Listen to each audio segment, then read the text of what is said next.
السلام علیکم ورحمۃ اللہ وبرکاتہ۔ نحمده ونصلي ونسلم علی رسوله الکریم، اما بعد فاعوذ باللہ من الشیطان الرجیم، بسم اللہ الرحمن الرحیم۔ یا ایھا الذین آمنوا قوا انفسکم واہلکم نارا وقودها الناس والحجارہ، صدق اللہ العظیم۔ غوث اعظم بمنے بے سرو ساما مدد، قبلہ دی مدد کعبہ ایماں مدد، بگرداب بلا افتادہ کشتی، مدد کن یا معین الدین چشتی۔ بلند آواز سے پڑھنے الصلاۃ والسلام علیک یا رسول اللہ، الصلاۃ والسلام علیک یا نبی اللہ، الصلاۃ والسلام علیک یا حبیب اللہ، وعلی آلک واصحابک یا نور اللہ، صلی اللہ تعالی علیہ وسلم۔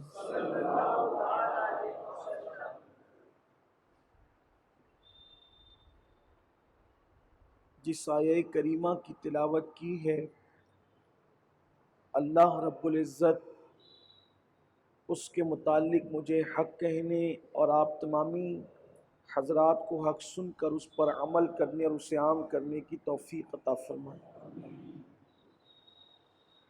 میں آپ سب کی محبتوں کا شکریہ ادا کرتا ہوں، اور بالخصوص چاچا کا بھی کہ انہوں نے بڑے محبت کے دعائیہ کلمات سے نوازا، اللہ قبول فرمائے۔ اس وقت پورے ملک ہندوستان میں مسلم امہ کی جو کیفیت اور حالات ہیں وہ ہمیں بہت فکر مند کرتے ہیں۔ فکر مند اس اعتبار سے کہ ہر قوم کے پاس 10 سال کا، 20 سال کا، 25 سال، 50 سال کا کوئی نہ کوئی منظم پلان موجود ہے کہ انہوں نے کرنا کیا ہے، اور مسلمانوں کا یہ حال ہے کہ کل کیا کرنا ہے وہ بھی ان کے پاس کوئی پلان اور کوئی منصوبہ موجود نہیں ہے۔ جس طریقے سے صبح کو بکریاں نکلتی ہیں، ان کے ذہن و دماغ میں کچھ نہیں ہوتا، بالکل ایسے ہی کہ جیسے چرواہا جدھر لے جائے گا ہم نے ادھر ہی جانا ہے، اور مقصد یہ ہے کہ ہم نے گھاس چر کر پھر واپس جہاں لائے گا وہیں واپس آ جانا۔ بالکل یہی صورتحال امت مسلمہ کی ہندوستان میں ہو گئی۔ ہمارے پاس کوئی پلان نہیں، ہمارے پاس کوئی منصوبہ نہیں، اور آپ کو حیرت ہوگی کہ جتنا منصوبہ بند مذہب اسلام ہے اتنا منصوبہ بندی کسی مذہب میں نہیں، جتنا ڈسپلین اسلام میں ہے اتنا کسی مذہب میں نہیں۔ آپ دیکھیے، ہمارے ڈسپلین کو دیکھیے، اس کی چند مثالیں آپ دیکھیے۔ آپ کسی بھی مذہب میں چلے جائیے، عبادت کے لیے کہیں کوئی ٹائم فکس نہیں ہے، کسی بھی مذہب میں جب چاہو جب دل چاہے آپ عبادت کر لیں، یہ ہر مذہب کا طریقہ ہے۔ لیکن ایک مذہب اسلام ہے، حالانکہ عبادت کوئی بری چیز ہے، کوئی بری چیز ہے، بلکہ انسان پیدا ہی عبادت کے لیے ہوا ہے۔ میری بات پہ غور کرنا، ہماری پیدائش کا مقصد عبادت ہے، تو ہونا کیا چاہیے؟ ہونا کیا چاہیے؟ جب جی چاہے کرتے رہو، لیکن اسلام کہتا ہے نہیں، بے وقت کی شہنائیاں نہ بجے گی۔ قرآن کہتا ہے ان الصلاۃ کانت علی المؤمنین کتابا موقوتا، مومنوں پر ٹائم کی پابندی کے ساتھ نماز فرض کی گئی ہے. یعنی اگر کوئی چاہے میں بڑا نمازی ہوں اور فجر میں ظہر بھی پڑھ لوں تاکہ جلدی سے عبادت کر لوں اور پرسکون ہو جاؤں، اسلام کہتا ہے نہیں چلے گا. ایک ڈسپلین ہے ہمارے یہاں، جب تک کہ سورج ڈھل نہیں جاتا کوئی بڑے سے بڑا مفتی، کوئی بڑے سے بڑا ولی، کوئی بڑے سے بڑا امام، کوئی بڑے سے بڑا محقق وہ بھی نماز نہیں پڑھ سکتا. سب کو ایک دھاگے کے بندھن میں باندھا گیا ہے. یہ ٹائم ہوگا تو یہ ہوگا. اچھا پھر چلے ٹائم تو شروع ہو گیا، لیکن کوئی سو رہا تھا، کوئی رو رہا تھا، کسی کا شادی تھی، کسی کا میت تھی، وقت کا بہت بڑا امام اعظم، خطیب اعظم، قطب عالم مصروف تھا، تو سوچیں چلیں عصر کے ٹائم میں ظہر کی نماز پڑھ لیں گے، آج بزی بہت تھے. اسلام کہتا ہے تو کتنا ہی بڑا ہوگا نہ، تجھے بھی اجازت نہیں ہے. حتیٰ کہ کسی صحابی کو بھی، کسی ولی کو بھی آپ بھی پابند ہیں کہ ظہر کا وقت اگر ختم ہو گیا تو آپ کی نماز قضا ہوگی. آپ غور کیجئے، کیا اتنی سختی کے ساتھ ڈسپلین کسی مذہب میں آپ کو ملے گا؟ اگر ملے گا تو بتاؤ. جس مذہب میں اتنی منصوبہ بندی ہو، اتنا ڈسپلین ہو، اتنی سنجیدگی ہو، اس مذہب کے ماننے والوں کے پاس اٹھنے بیٹھنے کھانے پینے چلنے پھرنے میں کوئی ڈسپلین نہیں. مثال کے طور پہ دوسری بات آپ دیکھیں، اگر آپ 8 ذی الحجہ کو عرفات میں گئے تو بھی آپ حاجی نہ ہوں گے، اور اگر 10 کو چلے گئے تو بھی آپ حاجی نہ ہوں گے. کتنی بھی مجبوری ہو، کچھ بھی ہو، کوئی مجبوری نہیں چلے گی. آپ کی مجبوری آپ گھر رہیے. حاجی بننا ہے تو آپ کو آنا ہے 9 ذی الحجہ ہی کو عرفات کے میدان میں. اب دیکھیں، غور کریں، آپ ایک ایک چیز پہ غور کرتے جائیں. اس کے بعد آپ کی زبان ہندی ہے، آپ کی زبان مراٹھی ہے، آپ کی زبان اردو ہے، آپ کی زبان بنگلہ ہے، آپ کی زبان انگلش ہے، آپ کی زبان فارسی ہے. سب الگ الگ زبان والے آئے.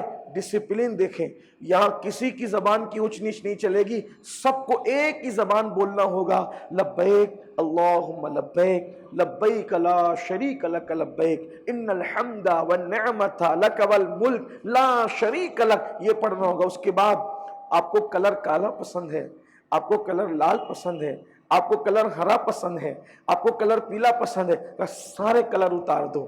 آج وہی کلر پہننا جس کو اللہ رسول نے پہننے کا حکم دیا.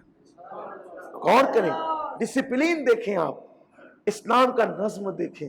آپ مجھے بتائیں، جس مذہب نے عبادت کے حوالے سے پابند کیا، اللہ کے رسول علیہ الصلوۃ والتسلیم نے فرمایا چاند دکھے تو ہی رمضان کا روزہ شروع کرنا، چاند دکھے تبھی روزہ ختم کرنا.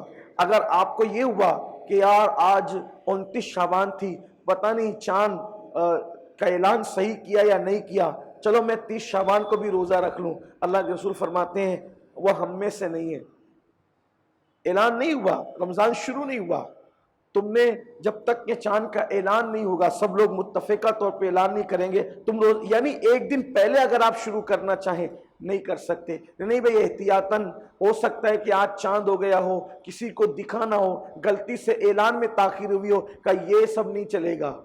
جب قوم اعلان کرے گی، جب قوم عمل کرے گی، سب کے ساتھ تم نے چلنا ہے، اکیلے نہیں چل سکتے. ہاں اگر پہلے سے آپ روزہ رکھتے آ رہے ہیں شعبان کا تو آپ رکھ سکتے ہیں، لیکن خاص اس لیے کہ میرا روزہ نہ چھوٹ جائے، آقا فرماتے ہیں نہیں رکھ سکتے جب تک کہ چاند کا ثبوت نہ ہو جائے. یہ ڈسپلین آپ دیکھیں. حالانکہ روزہ رکھنے میں کیا قباحت تھی، روزہ رکھنے میں قباحت کیا تھی؟ روزہ تو روزہ ہی ہے نا. منع کیا اس دن روزہ نہیں رکھنا، منع فرمایا، خاص طور پہ منع فرمایا اس دن روزہ نہیں رکھنا آپ کو.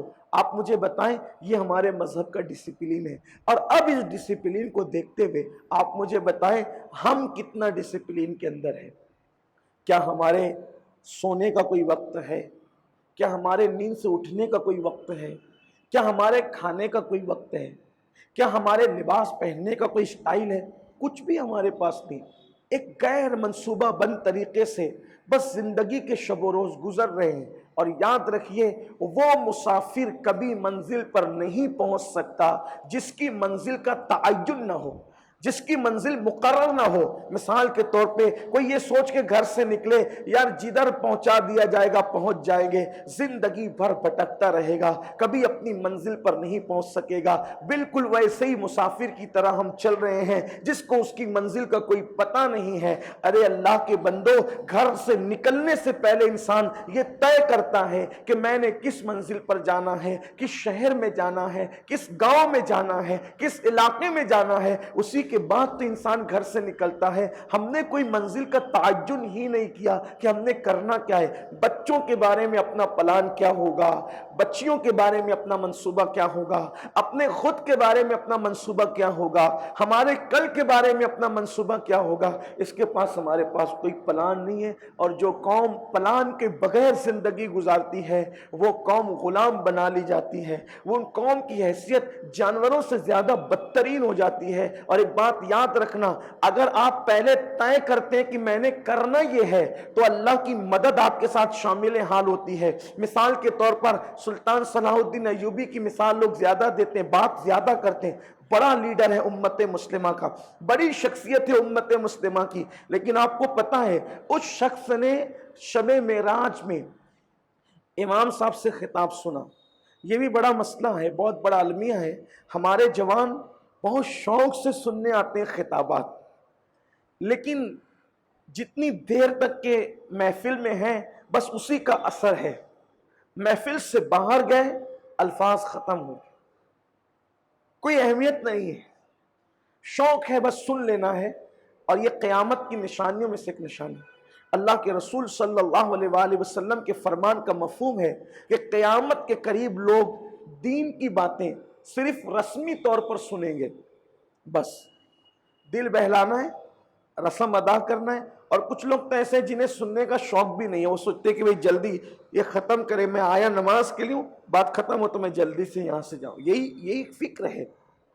لیکن آپ کو یہ بات پتہ ہونی چاہیے کہ یہ جو زمانے میں انقلاب آیا ہے، یہ منبر، محراب، یہ اس کی برکتیں ہیں.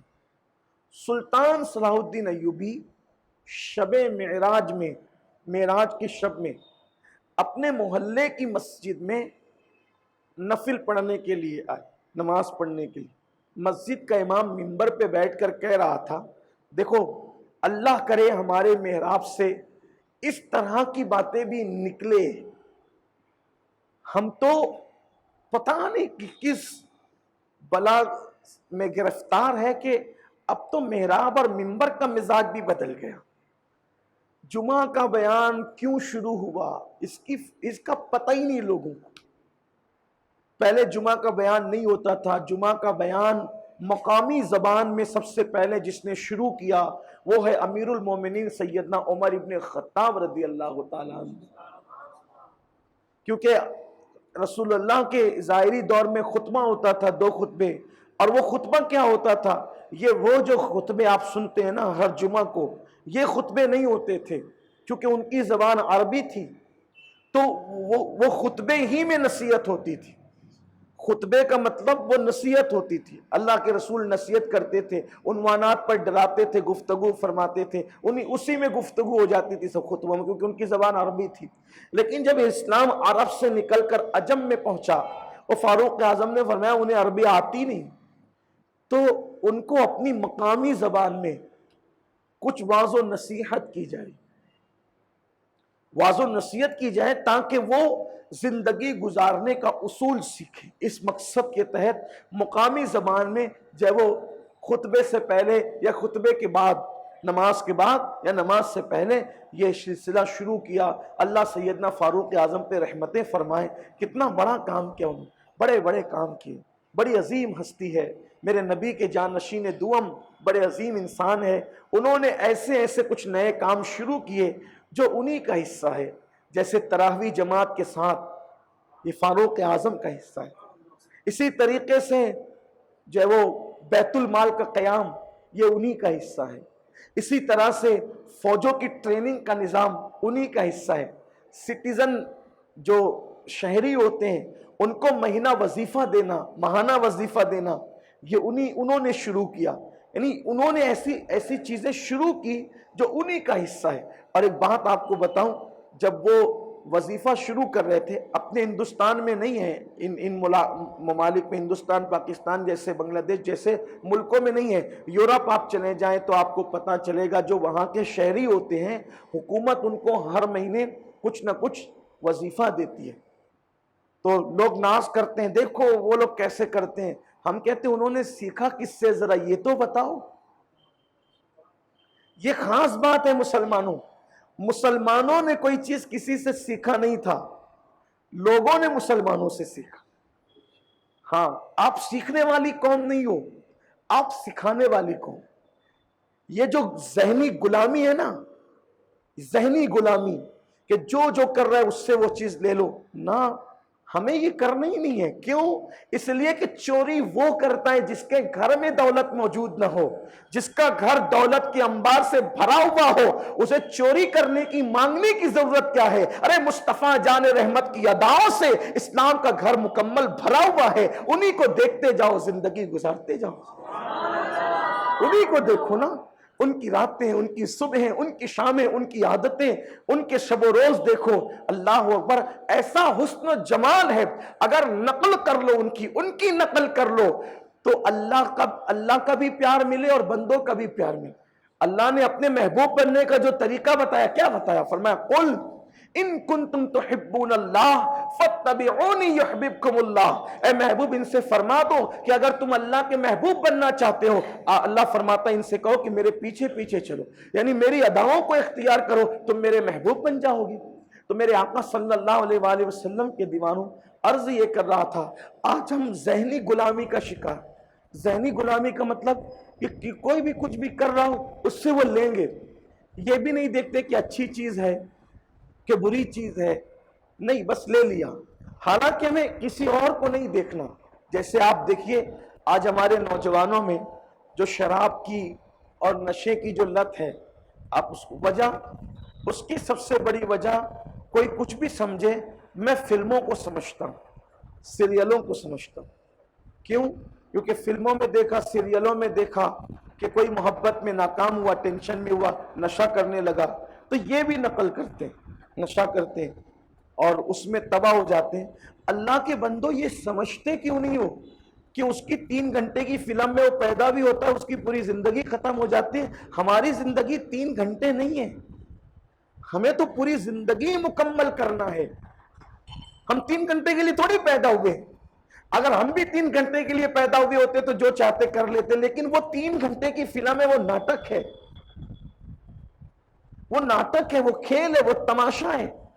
تماشا کرنے والوں کو بھی کوئی اپنا آئیڈیل بناتا ہے، تماشائیوں کو بھی کوئی اپنا آئیڈیل بناتا ہے. کتنی نادانی ہے مسلمانوں. آئیڈیل ہی اگر کسی کو بنانا ہے تو اللہ تعالیٰ نے صرف ایک ذات کو فرمایا آئیڈیل بنانے کے لیے، لَقَدْ كَانَ لَكُمْ فِي رَسُولِ اللَّهِ أُسْوَةٌ حَسَنَةٌ، کہ تمہارے نبی کی زندگی تمہارے لیے بہترین نمونہ ہے.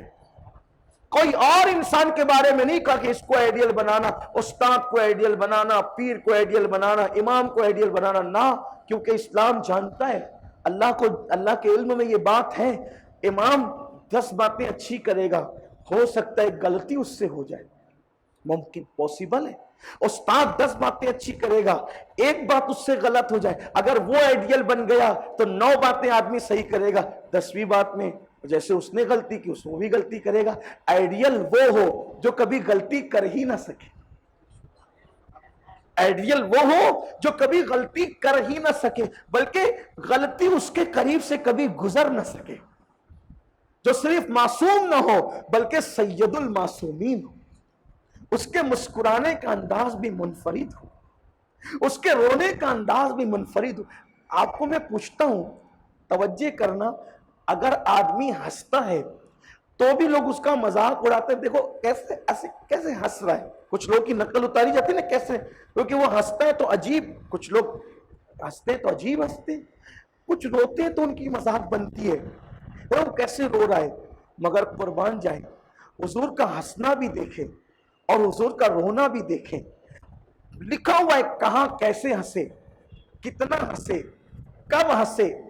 آپ کو حیرت ہوگی، صحابہ کہتے ہیں پوری عمر میں کبھی تہکہا لگانے کی آواز ہم نے سنی ہی نہیں۔ جب بہت خوشی کا موقع ہوتا تھا تو مسکرا دیتے تھے، آگے کے دانت نظر آتے تھے اور اس سے روشنی نکلنے لگتی، اور بہت زیادہ ہنسنے کا خوشی کا موقع ہوتا تو اتنا مسکراتے کہ داڑیں نظر آنے لگتی، کبھی ہنسنے میں آواز ہی نہیں ہے۔ اور جب روئے تو رونا بھی ایسا بے مثال کہ رونے میں بھی کبھی لوگوں نے آواز نہیں سنی۔ جب آنسو نکلتے تھے ایک دم خاموشی سے موتیوں کی طرح جھڑتے چلے جاتے تھے، اور داڑھی پر آتے تھے اور دامن کو تر کر کے گزر جاتے تھے۔ آپ اندازہ کریں کہ جس کا رونا اور ہنسنا بھی اتنا بے مثال ہو، ایسی ہستی کو آئیڈیل بنانے کی بجائے ہم تماشائیوں کو آئیڈیل بنا رہے ہیں۔ بہت بڑا المیہ، اپنی زندگی ضائع کر رہے ہیں ہم، بغیر منصوبے کی زندگی یہی ہوتی ہے جو ہم کر رہے ہیں۔ تو بہرحال میں عرض کر رہا تھا کہ وقت پر ہمیں گفتگو مکمل بھی کرنا ہے کہ آپ نے محبت کی اور آپ نے 15 منٹ بڑھا دیا، 1:45 کی جماعت کی، میں اس پہ ذمہ داروں کا مشکور ہوں۔ تو سیدنا صلاح الدین ایوبی رحمۃ اللہ علیہ ایک جوان تھے، اور شب معراج میں نفل پڑھنے کے لیے مسجد کا امام منبر پہ بیٹھ کر کہتا ہے، اے نفل پڑھنے والو، معراج میں اس سے بڑا بھی تو کوئی کام تمہارے لیے ہے۔ اے نفل پڑھنے والو، اس سے بڑا کام بھی تو معراج میں تمہارے لیے ہے۔ وہ کیا ہے؟ سب جوان متوجہ ہو گئے۔ دیکھیے، باتیں سب سنتے ہیں، کوئی ایک بھی عمل کر لے انقلاب آتا ہے۔ سب کے کان متوجہ ہو گئے، اللہ کی نماز سے بڑا، وہ بھی نفل سے بڑا، نماز سے بڑھ کر کون سا کام ہو سکتا ہے؟ تو اس امام نے کہا، آج تک اس امام کا نام بھی لوگوں کو تاریخ میں محفوظ نہیں، کس مرد قلندر کی زبان سے نکلی تھی بات۔ اس نے کہا، تم یہاں اپنی مسجد میں نفل پڑھ رہے ہو، اس نفل سے تو افضل تھا کہ تم اس کی فکر کرتے کہ رسول اللہ نے شب معراج جس مسجد اقصی میں نبیوں کی امامت کی، اس کو تم اہل کتاب کے قبضے سے چھڑا لاتے۔ اس نفل سے بہت بہتر تھا، بہت بہتر تھا اس نفل سے۔ سلطان نے، دیکھو، با مقصد زندگی گزارنے کا فائدہ، لوگ سب بیٹھے تھے، سلطان نے وہیں سر سجدے میں رکھا اور اپنے اللہ سے کہا، میں تجھ سے وعدہ کرتا ہوں، آج کے بعد اس وقت تک اپنی بیوی کو ہاتھ نہیں لگاؤں گا جب تک بیت المقدس پر اسلام کا پرچم نہ لہرا دوں۔ عزم دیکھیں، حوصلہ دیکھیں، مقصد اور منصوبہ دیکھیں۔ آسان تھا؟ کوئی توے پہ انڈا فرائی کرنا تھا بیت المقدس کو آزاد کرانا؟ لیکن جو با مقصد طور پر زندگی گزارتے ہیں ان کا مددگار اللہ ہوتا ہے۔ جو با مقصد طور پہ زندگی گزارتے ہیں وہ وقت کو ضائع نہیں کرتے۔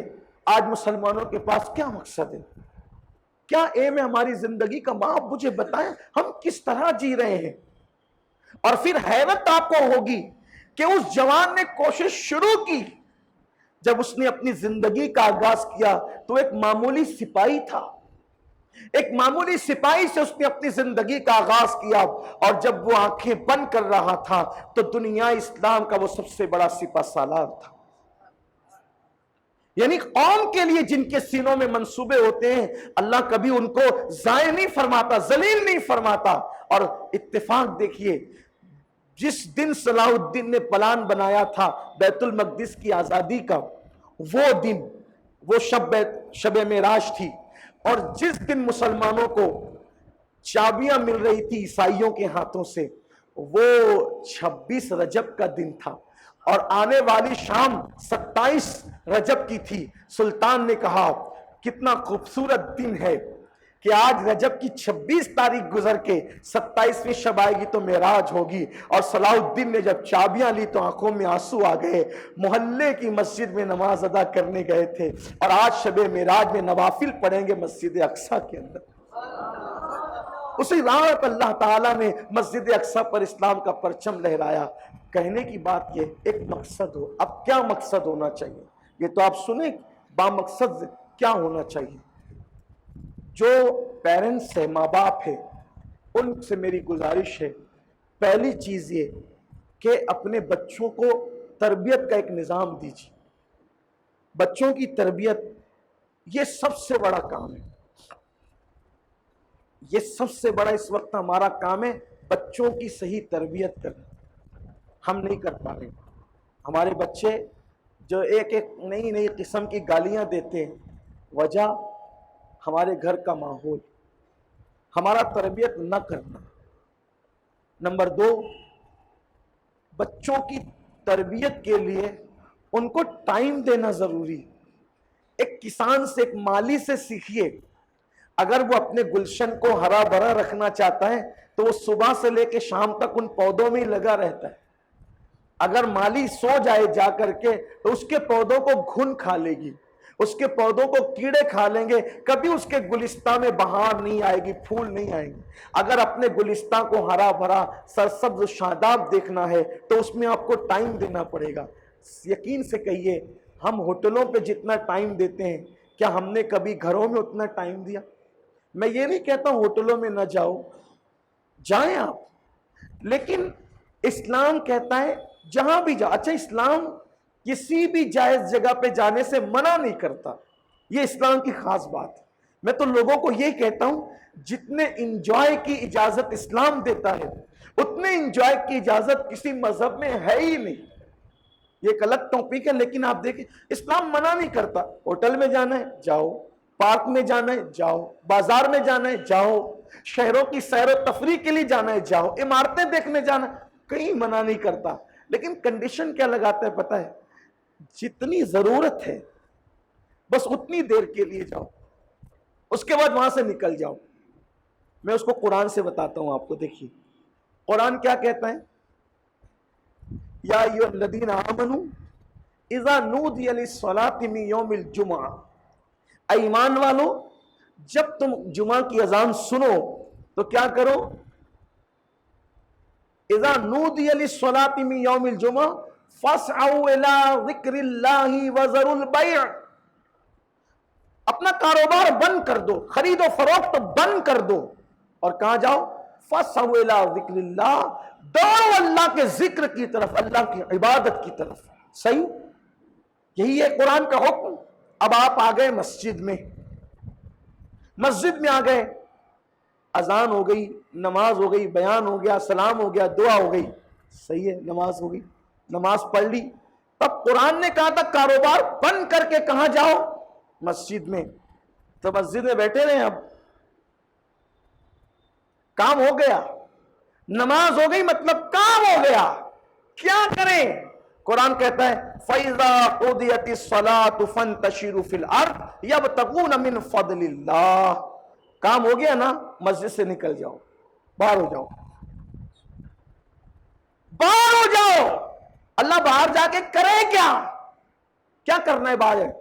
وَابْتَغُوا مِنْ فَضْلِ اللَّهِ، زمین پر پھیل جاؤ اور کاروبار کرنے لگ جاؤ، اللہ کا فضل تلاش کرو، مصروف ہو جاؤ اپنے کام دھام کے اندر۔ اب مجھے بتاؤ، جب مسجد میں کام ہو جائے تو اسلام کہتا ہے مسجد میں پڑے نہیں رہنا، اس سے نکل جاؤ۔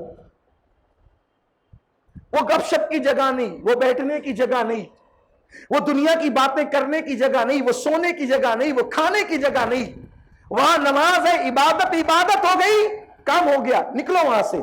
تو ہمیں کیا پتا چل رہا ہے؟ جب مسجد میں نماز ہو جائے، کام ہو جائے، تو اسلام اجازت دیتا ہے کہ مسجد سے نکل جاؤ۔ تو ایسے ہی ہے نا، جب مسجد میں نماز کے بعد گپ شپ کرنے کی اجازت نہیں ہے، بیٹھ کر ٹائم پاس کرنے کی اجازت نہیں ہے، عبادت ہوئی، آئے تھے کس مقصد کے لیے؟ عبادت کے لیے، عبادت ہوئی، چلے جاؤ۔ تو جب مسجد کا کام پورا ہو جائے تو وہاں سے چلے جانے کی اجازت دی جا رہی ہے، تو ہوٹل پہ بھی چائے کے لیے جا رہے ہو، کام پورا ہو جائے اٹھ جاؤ، کھانے کے لیے جا رہے ہو جاؤ، کام پورا ہو جائے اٹھ جاؤ۔ یہ کہ آپ گھنٹوں بیٹھے رہے، اخبار چاٹتے رہے، بھنکس کرتے رہے، غیبت کرتے رہے، لڑائیاں لگاتے رہے، ایک دوسرے کی عزت اچھالتے رہے، پگڑیاں اچھالتے رہے، آبرو سے کھیلتے رہے، ذرا گھر جا کے سوچنا کہ جو مذہب عبادت کے بعد مسجد سے نکلنے کی اجازت دیتا ہو، وہ مذہب یہ کیسے گوارا کر سکتا ہے کہ تم گھنٹوں کہیں بھی پڑے رہو؟ بغیر مقصد کے کہیں مت جاؤ، اللہ کے رسول صلی اللہ علیہ وآلہ وسلم فرماتے ہیں جس میں دین اور دنیا کا فائدہ نہیں ہو وہ کام چھوڑ دو.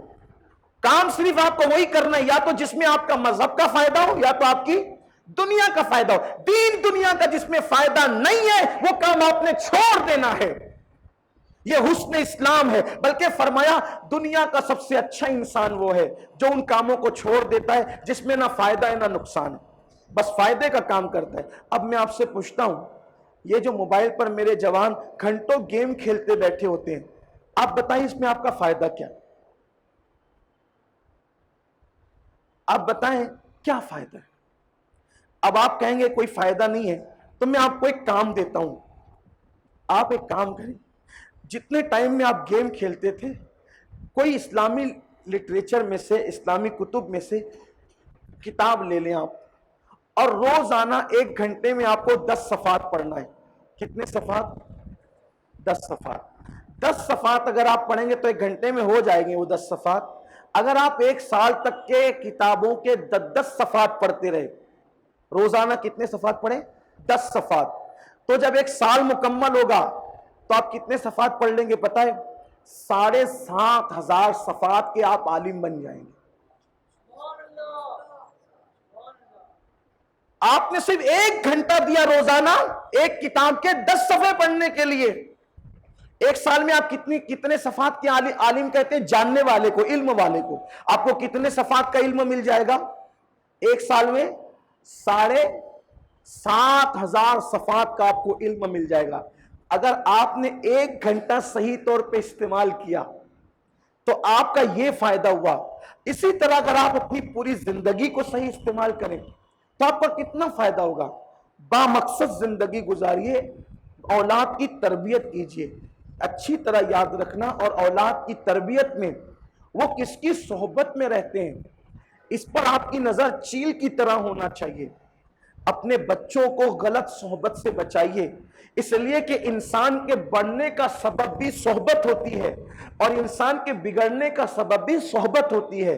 اسلام نے صحبت پر, آپ کو حیرت ہوگی میرے عزیز, اسلام نے صحبت پر, پڑوس پر اتنا زور دیا ہے کہ جیتے جی ہی صرف اچھی صحبت نہیں, بلکہ اسلام کہتا ہے مرنے کے بعد بھی جب اپنے مردوں کو دفن کرو تو آس پاس کی قبر دیکھو کہ کس کے بازو میں تم دفن کر رہے ہو.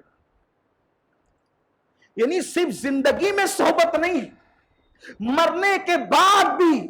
یعنی تم کسی مجرم, فاسق, فاجر, کافر کے بازو میں اپنا مردہ دفن مت کرنا, ورنہ اس کے عذاب کی نحوست سے یہ بھی پریشان رہے گا. تلاش کرو قبرستان کے اندر نیکوں کی قبر کہاں ہے, اور اپنے مردوں کو نیکوں کے قریب میں دفن کرو. کیوں؟ اس لیے کہ اگر بازو کا مردہ نیک ہے تو اس کی برکت, اس کی صحبت کی برکت بھی بازو والوں کو ملتی. اب جو مذہب مرنے کے بعد قبروں میں اتنا احتیاط کرے, وہ مذہب جیتے جی صحبت کا کتنا احتیاط کرے. آئیے صحبت, اچھی قبر کی برکت کیا ہے. علامہ جلال الدین سیوطی فرماتے ہیں ایک بندے کا انتقال ہوا. اب جب انتقال ہوا تو لوگ اس کو دفن کرنے لے گئے, وہاں دفن کیا. دفن کے بعد کیا دیکھا کہ اس کی قبر پر پھول آ گئے. وہ بولا ارے واہ, یہ کتنا بڑا ولی تھا, کتنا نیک تھا, پرہیزگار تھا, ہمیں پتہ ہی نہیں تھا. اس کی قبر پر تو پھول آ گئے. اب لوگ تو لوگ ہیں نا, پبلک تو اپنی پھر پبلک ہی ہے. سوچا جب یار یہ اتنا بڑا ولی تھا تو کوئی دھندا تو شروع ہونا چاہیے نا اس کے نام پہ. جب ولی تھا تو اس کے نام پہ ابھی قبرستان میں دفن کریں گے تو عرس کہاں کریں گے, سندل گاگر چادر کہاں ہوگی. اسی لیے کوئی نئی جگہ اس کو بنائے تاکہ وہاں دھندا کر سکے. آج تو یہ حالات ہیں مسلمانوں کے, بالکل سنیوں کے, جو مر رہا ہے اس کا عرس ہو رہا ہے. کوئی معیار ہے عرس کا؟ اب بتاؤ نا, عرس کا بھی تو کوئی معیار ہوتا ہے نا کہ انہی لوگوں کا ہوگا اور ان کا نہیں ہوگا. ان کو مرحوم کہا جائے گا, ان کو رحمت اللہ علیہ کہا جائے گا. کوئی فرق تو ہے نا, کہاں ہے؟ سب اپنے ہاتھ میں لے لیا, اور جو بولنے جاتا ہے اس کو گالیاں دیتے ہوگی, یہ ایسا بولتے ہیں. ہر ایک کا عرس کرنے کا نقصان بتاؤں آپ کو. ہر ایک کا عرس کرنے کا نقصان یہ ہے کہ اگر آپ نے چٹنگ باز لوگوں کا عرس کیا تو جو اصلی ولی ہیں ان کو بھی لوگ ایسے ہی سمجھیں گے کہ یہ بھی ویسے ہی رہے ہوں گے اور ان کے ماننے والوں نے ان کو بڑا چڑھا دیا. نقصان ہوا. یا پھر دوسرا رخ یہ ہوگا، یا تو ان کو ان جیسا سمجھا جائے گا اس کی وجہ سے، یا تو ان کو ان کے برابر سمجھا جائے گا. ہے دونوں حالتوں میں نقصان. تو کیوں یہ کام کرتے ہو؟ کسی کی عقیدت کے لیے کیا عرس ہی ضروری ہے؟ سالانہ فاتحہ نہیں کر سکتے؟ دعائیں مغفرت نہیں کر سکتے؟ آپ مجھے بتائیں نا. ایک وقت وہ آئے گا اگر یہ صورتحال رہی ہر ایک کا عرس کرتے رہے تو پھر ہم بڑے بزرگوں سے دور ہو جائیں گے. ایک معیار ہونا چاہیے، ایک اعتدال ہونا چاہیے. اور کس کو مرحوم کہیں گے؟ حالانکہ دونوں میں کوئی فرق نہیں ہے زیادہ، لیکن عرف کا اعتبار ہوتا ہے. مرحوم کا مطلب وہ کہ جس پہ رحم کیا گیا، رحمت اللہ علیہ وہ کہ جس پہ اللہ رحمت فرمائے. کوئی زیادہ فرق نہیں ہے، لیکن عرف کا اعتبار ہوتا ہے. مرحوم سن کر لوگوں کو لگتا ہے کہ بھئی عام آدمی تھا، رحمت اللہ علیہ سن کر کے لگتا ہے کہ یار اللہ کا ولی تھا.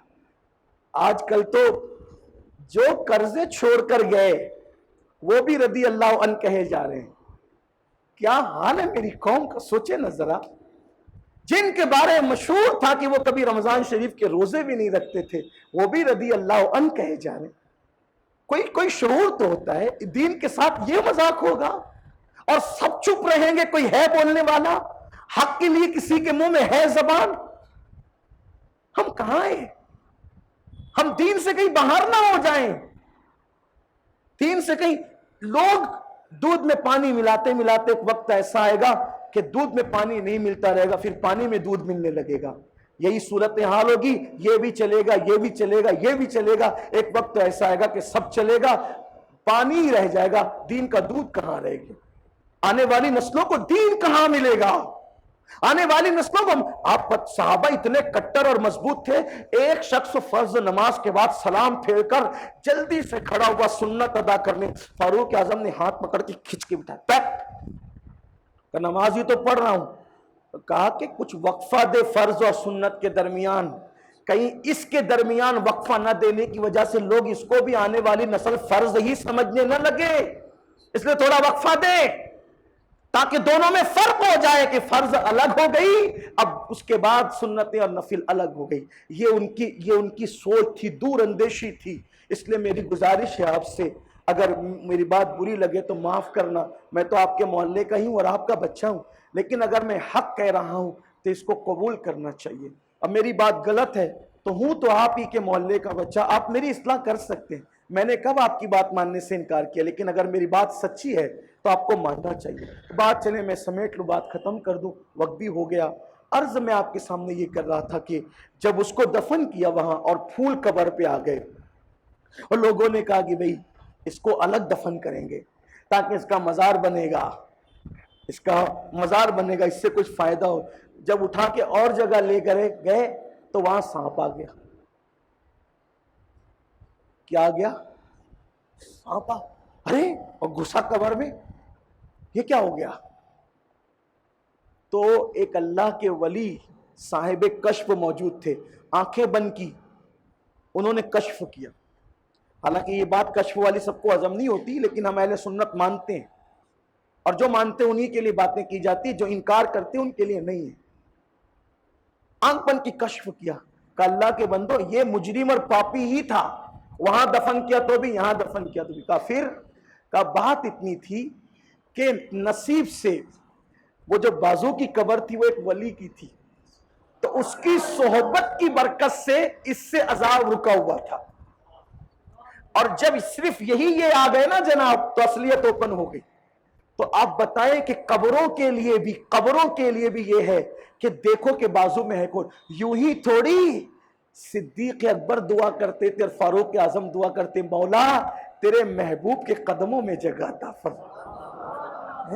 جن کو جنت کا وعدہ رسول اللہ نے کیا، جنت کی ضمانت دی، پھر وہ نبی کا قدم کیوں ڈھونڈ رہے تھے؟ کیونکہ جانتے تھے جیتے جی بھی ان کی صحبت چاہیے اور بات وصال بھی ان کی صحبت چاہیے. تو صحبت کی یہ اہمیت ہے اسلام میں، تو اپنے بچوں کے لیے فیصلہ کرو کہ آپ کو اپنے بچوں کو رکھنا کس کی صحبت میں، اور اگر آپ نے صحبت کا خیال نہ کیا تو نبی کا بیٹا بھی بری صحبت میں رہ کر بگڑ گیا، کافر ہو گیا۔ حضرت نوح علیہ السلام کا بیٹا، جس کے بارے میں قرآن کی آیتیں ہیں، اور ایک مقام پہ کہہ دیا گیا لیس من اہلک، اب یہ آپ کی اولاد ہی سے نہ رہا۔ اللہ ہمیں توفیق دے۔ کہنے کو بہت سی باتیں، لیکن چونکہ نماز کا وقت ہو گیا ہے، اگر آپ اس طرح کے اصلاحی عنوانات سننا چاہتے ہیں تو ہر جمعہ کو عشاء کی نماز کے بعد جامع مسجد یا رسول اللہ میں سنی دعوت اسلامی کا ہفتہ واری اجتماع ہوتا ہے، آپ اس میں شرکت فرمائیں۔ اس مسجد میں جو وہ ہر اتوار کو درس قرآن ہوتا ہے، ہمارے حضرت مولانا حافظ غفران اشرفی صاحب درس قرآن یہاں دیتے ہیں۔ محلے والوں سے گزارش ہے کہ آئیں، قرآن کا درس سنیں۔